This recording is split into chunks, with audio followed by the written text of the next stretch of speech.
My wife yelled, "You're suffocating me! Give me some space!" Because I'd asked her where she was at 2:30 a.m. with her male friend, I said, "Fine." I blocked her number, packed my things while she was asleep, and moved to another state without a word.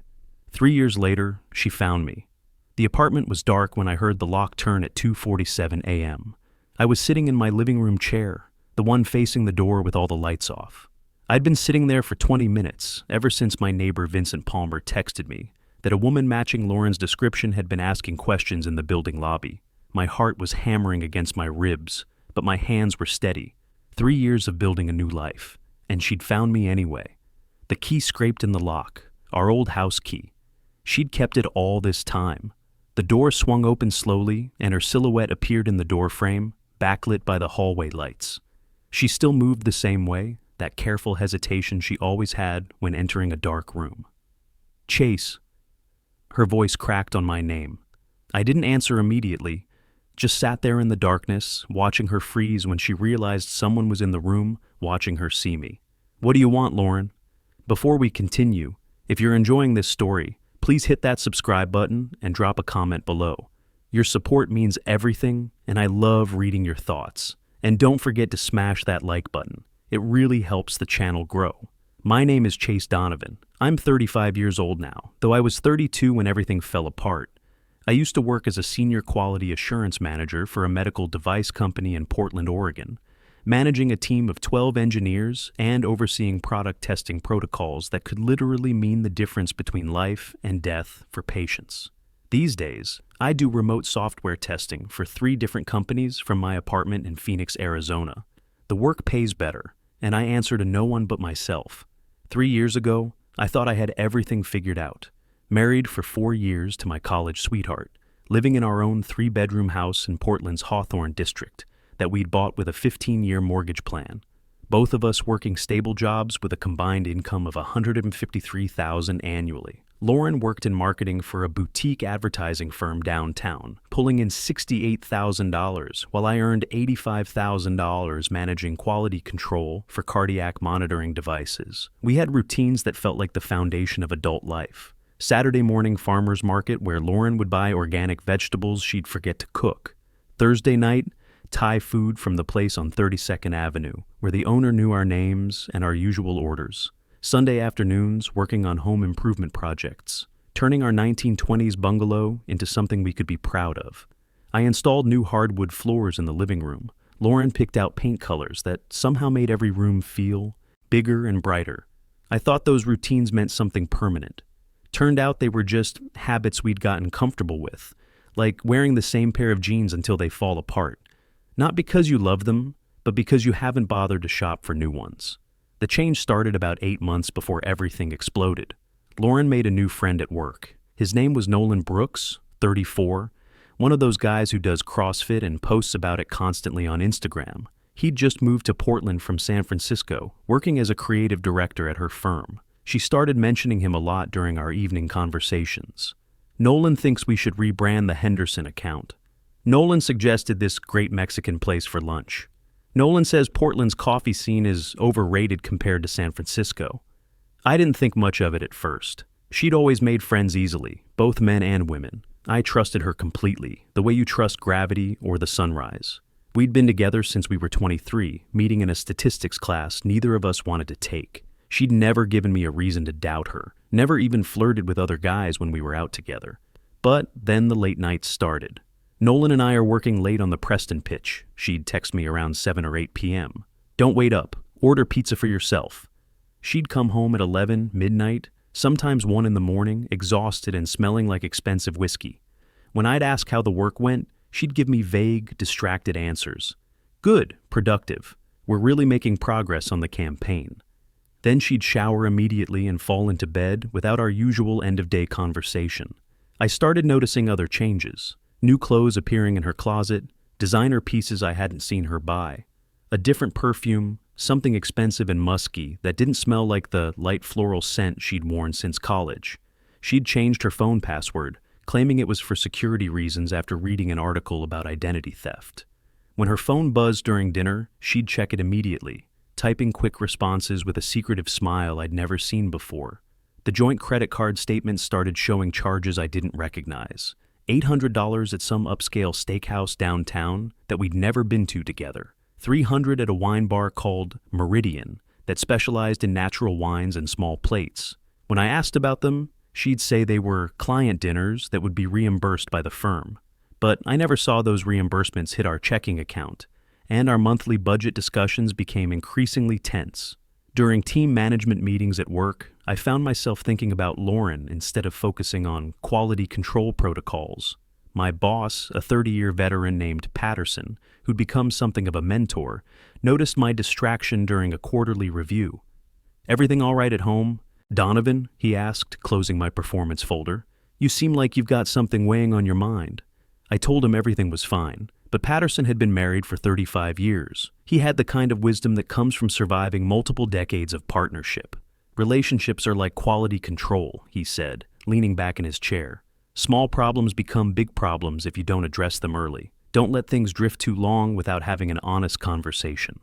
I knew he was right, but every time I tried to bring up my concerns with Lauren, she'd deflect or get defensive. When I mentioned the late nights, she'd remind me about my own busy periods during product launches. When I asked about the credit card charges, she'd accuse me of not trusting her professional judgment. The night everything ended started like any other late work night. Lauren texted me at 7:47 p.m. while I was reviewing test protocols for a new pacemaker device. "Working late with Nolan again. Big deadline tomorrow. Love you." I replied with a thumbs up emoji. I was watching a documentary about the Apollo missions, drinking a beer, eating leftover pizza from our usual Thursday night order. Around 10:30, I moved our retirement portfolio review documents from the kitchen table where we'd planned to go over our 401k contributions together. She'd been saying for months that we needed to increase our savings rate, especially with both of us hitting our early 30s. The papers sat there untouched, a reminder of conversations we kept postponing. Around 11:30, I went to bed. Her side was empty, the sheets still cold. I checked my phone, no new messages. I called her. It rang 4 times before going to voicemail. Her professional voice. "Hi, you've reached Lauren Donovan at Creative Solutions Marketing. Please leave a detailed message and I'll get back to you within 24 hours. I texted, "Hey, getting worried. Where are you?" The message showed as delivered but not read. At 2:28 a.m., I called again. This time, she answered on the second ring. I could hear music in the background, not the ambient office sounds I expected. Laughter, the clink of glasses, the unmistakable bass line of club music. "Chase?" She sounded annoyed, slightly breathless. "What's wrong? Where are you? It's almost 2:30 in the morning. I told you I was working late." There was an edge in her voice I'd never heard before, defensive and sharp. "That doesn't sound like an office?" The music in the background was definitely not the kind of thing you hear in corporate environments. It was something with a heavy bass line, the kind of atmosphere you find in trendy bars where cocktails cost $18. We finished the pitch and went out for drinks to decompress. "Is that a crime?" "Who's we?" "The team, Nolan and a few other people from the office." I heard her voice move away from the noise, probably stepping outside or into a quieter area. "Jesus, what is this, an interrogation? You couldn't text me to let me know you'd be out this late? Jesus, Chase." Her voice went sharp, cutting through the phone like broken glass. "Do I need to check in with you every 5 minutes? I'm a grown woman. I can go out for drinks with my colleagues without filing a report with my husband." The word husband came out like an accusation, like being married to me was some kind of burden she'd been carrying around. Something in her tone made my chest tighten, a feeling I'd never experienced before. Not guilt, not apology, just pure irritation. Like I was being unreasonable for wanting to know where my wife was at 2:30 in the morning. "I'm not asking for a report, Lauren. I'm asking because I was worried. Because you said you'd be working late, not out drinking." "Well, don't be worried. I'm fine. I'm with Nolan and the team. We're at that new cocktail bar on Morrison, the one that opened last month." Meridian. The same place from the credit card statements? The place where she'd supposedly been entertaining clients, not drinking with coworkers at 2:30 a.m. "When are you coming home?" "When I'm ready." Her voice dropped lower, and I heard footsteps, probably walking further away from the noise. "You know what your problem is, Chase? You're suffocating me. You're always hovering, always checking in, always needing to know every little detail of what I'm doing. Give me some space to breathe." The word suffocating hit me like a physical blow. 4 years of marriage, and she'd never once complained about me being clingy or overbearing. I worked full-time, managing a complex team, dealing with life and death quality control decisions every day. I had my own hobbies. I went to the gym 3 times a week with Vincent Palmer, my neighbor who'd become a close friend after we bonded over both being software engineers who'd moved to Portland for work. I gave her plenty of space. I thought about all the evenings I'd spent alone while she worked late, never questioning her dedication to her career. All the weekends when she'd go shopping or out with girlfriends while I worked on house projects or caught up on technical certifications. I'd never once made her feel guilty for having her own life. I asked where you were one time, I said quietly, my voice steady despite the adrenaline flooding my system. At 2:30 in the morning, that's not suffocating. It's not just this, it's the constant questions chase, the constant need for reassurance. Where am I? What am I doing? Who am I with? It's exhausting. I need space. I need to be able to just exist without feeling like I'm being monitored every second. I sat there in our dark bedroom, phone pressed to my ear, listening to my wife tell me I was too needy for wanting to know if she was safe. The same woman who'd signed a mortgage with me just 18 months earlier, who'd spent last weekend picking out new bathroom tiles, who'd been talking about starting a family once we get our finances in better shape.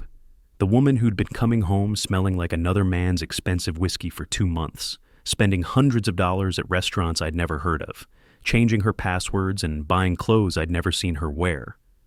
Okay, I said finally, my voice surprisingly calm.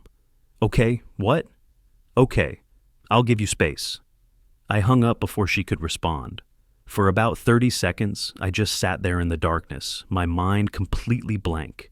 The house was silent around me, the kind of deep quiet that comes at 3 a.m. when the world feels like it's holding its breath. Then something clicked into place, a kind of cold clarity I'd never experienced before. The emotional processing that Patterson had talked about during our mentoring sessions, the moment when you realize that some quality control failures can't be fixed, only contained. She wanted space. I'd give her so much space she'd never find me again.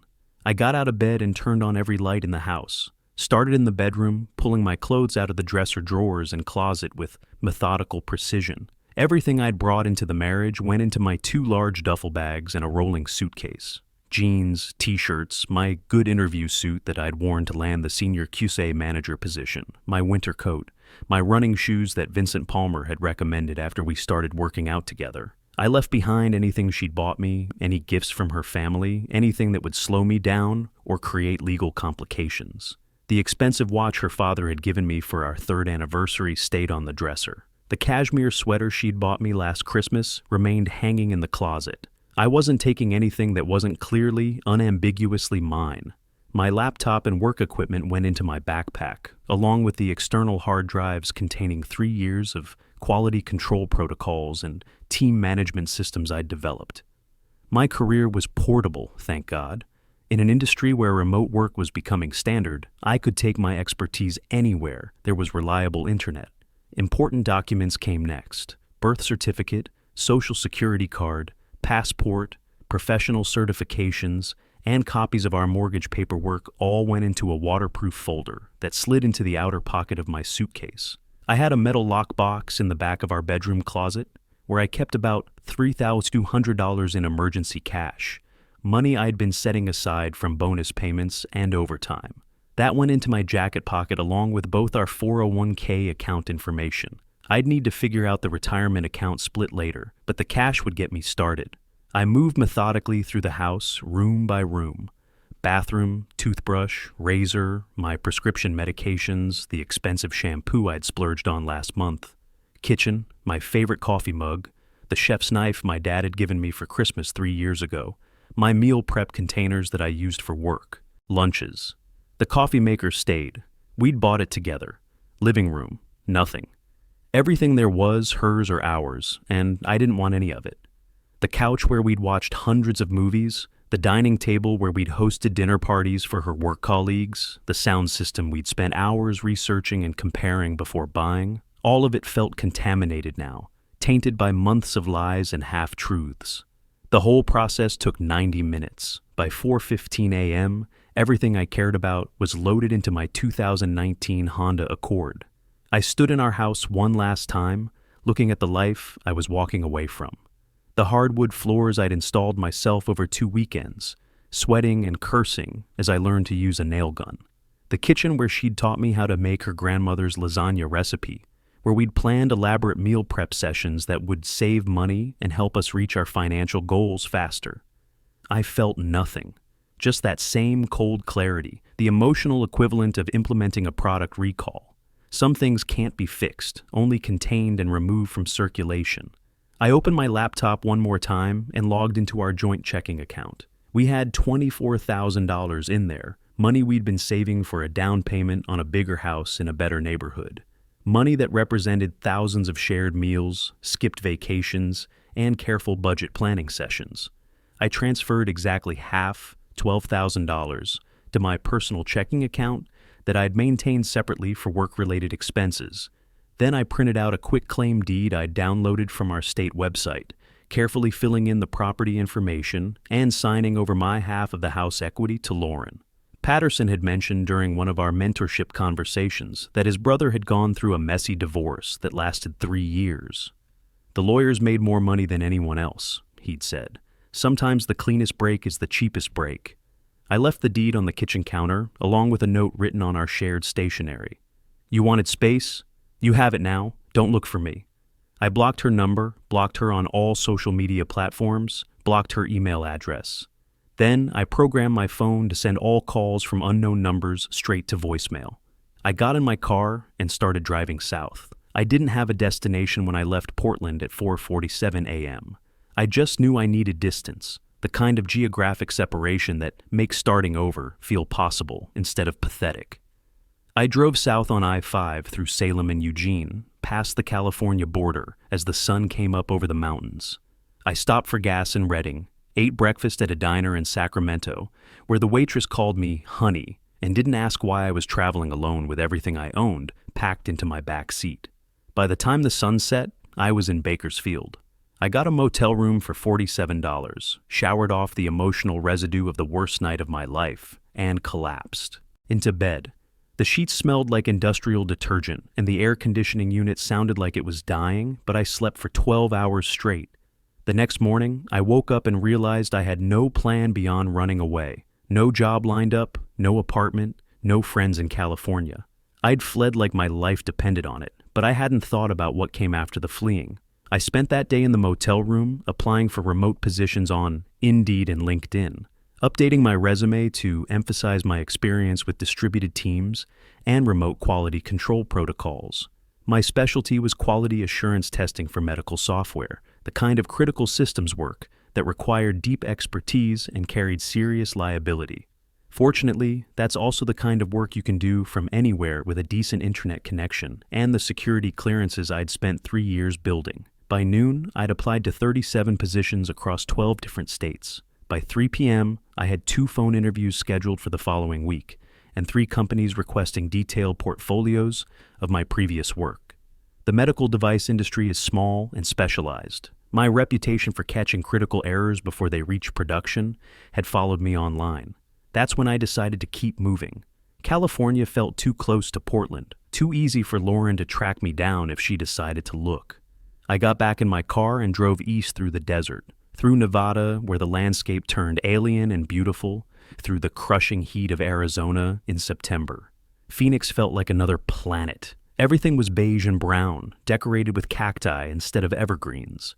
The heat was oppressive, 104 degrees when I arrived at 6 p.m., but something about the alien landscape appealed to me. This was as far from Portland as I could get while staying in the continental United States. I found a furnished 2-bedroom apartment in Tempe, near Arizona State University.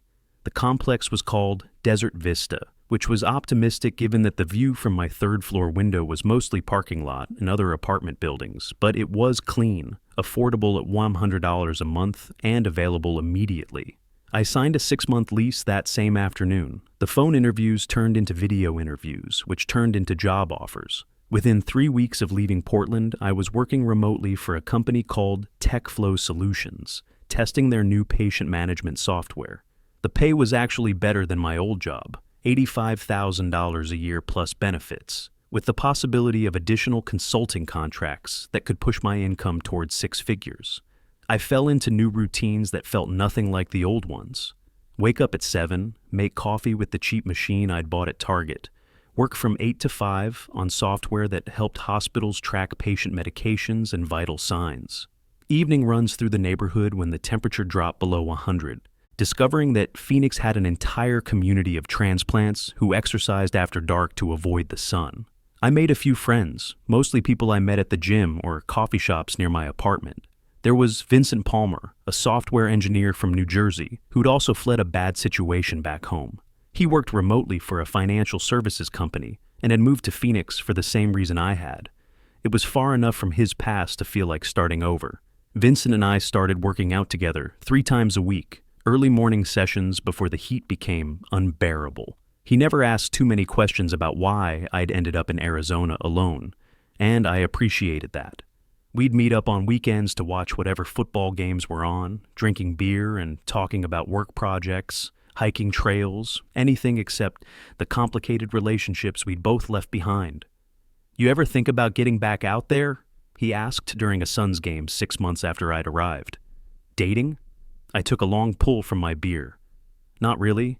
I'm still figuring out who I am when I'm not half of a couple." He nodded like he understood completely. "Yeah, I get that. Sometimes you need to rebuild the foundation before you can build the house." By the end of the first year, I'd picked up 2 additional consulting contracts, bringing my annual income to $95,000. The medical device industry had embraced remote work faster than most sectors, and my experience with quality control protocols was in high demand. I moved to a better apartment in Scottsdale, a 2-bedroom place with an actual view of the mountains and a small balcony where I could drink my morning coffee. I adopted a dog from the shelter, a 3-year-old German Shepherd mix named Rex, who became my constant companion. Rex had been abandoned by his previous owners and needed someone who understood what it felt like to start over. We were a good match. Year 2 was when I finally felt like Chase Donovan again, instead of Chase who fled his marriage. I took up rock climbing at a local gym, got certified for outdoor climbing, and started doing weekend trips with a group that met every other Saturday. The physical challenge of learning to trust ropes and anchors felt like a metaphor for learning to trust myself again. I went on a few dates with a woman named Kelly who worked in HR at one of my client companies. We saw each other for 4 months before mutually agreeing we weren't feeling it long term. But we stayed friends afterward. She helped me understand that not every relationship needed to be evaluated through the lens of marriage and mortgages. 3 years and 2 months after I left Portland, Lauren found me. Vincent had texted me at 2:23 a.m. from the lobby of our building, where he worked late-night security shifts to supplement his remote work income. "Dude, there's a woman here asking about you. Says she's your wife. Brown curly hair, about 5'6". Looks upset. Thought you should know." 20 minutes. Later, I heard footsteps in the hallway outside my door. A pause, then the unmistakable sound of keys being tried in the lock. She'd kept our house keys, cycling through them, until she found the emergency key I'd given to my friend Mike in Portland years ago. She must have gotten it from him somehow. "Chase, I know you're in there," she called through the door. "Vincent told me which apartment. I just want to talk." I sat in the darkness, Rex alert at my feet, waiting. When she finally got the door open, she looked different. Her hair was shorter, cut to shoulder length instead of the long curls I remembered. She'd lost weight, her face more angular than it used to be. She was wearing jeans and an expensive-looking sweatshirt that probably cost more than my monthly grocery budget. "What do you want, Lauren?" I asked from the darkness. I flipped on the lights. In the harsh LED glare, I could see dark circles under her eyes, exhaustion written across her face like she'd been carrying something heavy for too long. "I wanted to see if you were okay," she said, her voice smaller than I remembered. "Took you 3 years to check. You blocked me on everything. You told me not to look for you." I stood up, Rex beside me, protective. "You were supposed to respect my boundaries. You were supposed to give me the space you claimed to want so badly." "Chase, I made a mistake." "Don't," I held up my hand. "Don't come here after 3 years and tell me you made a mistake. You didn't make a mistake. You made a choice." She was crying now, tears running down her cheeks. "What happened with Nolan? It wasn't what you think." "I don't care what happened with Nolan. What happened with us is what I care about, and that ended the night you told me I was suffocating for wanting to know if my wife was safe. I was scared, she said, wrapping her arms around herself. We got married so young, and I felt like I'd never had a chance to figure out who I was outside of being your wife. Nolan represented this idea of freedom, of excitement, of being someone different. I walked to the kitchen, poured myself a glass of water, my hands surprisingly steady. And what did you figure out? That I threw away the best thing I ever had for a fantasy that lasted 6 months. I looked around my apartment, at the climbing gear in the corner, Rex's bed by the couch, the framed photos of desert landscapes that had become my home. I forgave you a long time ago, Lauren, but forgiveness doesn't mean reconciliation. My name is Chase Donovan. I'm 35 years old, and sometimes the best response to give me space is to give them so much space they'll never find their way back.